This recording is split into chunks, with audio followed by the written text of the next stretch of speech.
कर्पूरगौरं करुणावतारं संसारसारं भुजगेन्द्रहारं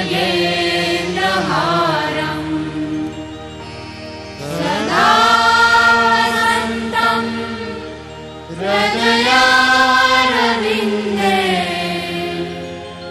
भवं भवानी सहितं नमामि। जब कभी भी श्रद्धा उत्पन्न हो जाए और जब तभी भी दान के लिए सुपात्र प्राप्त हो जाए, वही उसी समय दान के लिए पुण्य काल है, क्योंकि संपत्ति अस्थिर है। जीवन काल में ऐसे कई वक्त आते हैं जब हमें अन्यास ही निर्णय लेना पड़ता है, या कोई परमात्मा के द्वारा बनाया हुआ सुपात्र हमारे पास आता है जिसको अति जरूरत होती है और हमें दान की प्रेरणा देता है। यदि हमें ऐसा अवसर प्राप्त हो जाए तो वह काल में किया गया दान वशिष्ठ पुण्य काल में किया गया दान है, क्योंकि जिस पात्र को आवश्यकता है, जिस स्थान पर आवश्यकता है और जिस काल में आवश्यकता है, उसी क्षण दान देने वाले काल का अपना एक विशेष महत्व है। यदि हमारे दान की सहायता से उस विशेष आपत्ति काल में तत्क्षण पीड़ित व्यक्ति को सहायता प्रदान की जाती है, वह आपके जीवन का सबसे महत्वपूर्ण दान और वह काल आपके जीवन का पुण्य काल कहलाएगा।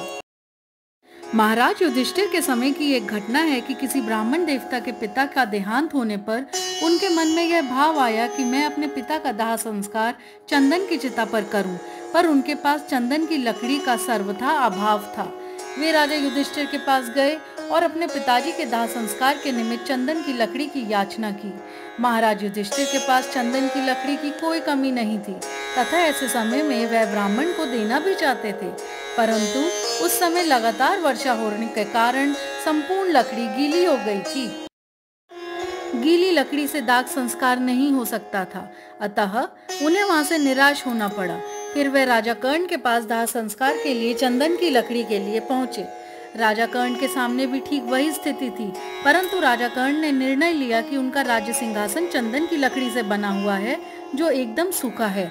उन्होंने कारीगरों को बुलाकर सिंहासन से कांच निकालने का तत्काल आदेश दिया। इस प्रकार उस ब्राह्मण को पिता के दाह संस्कार के लिए चंदन की चिता और ब्राह्मण के पिता का दाह संस्कार चंदन की चिता पर संपन्न हो सका। चंदन की लकड़ी का सिंहासन महाराज युधिष्ठिर के पास भी था, पर ज्ञान और मन की उदारता प्राप्त नहीं थी, जिस कारण वे इस दान से वंचित रह गए और इस दान का सुख प्राप्त न हो सका।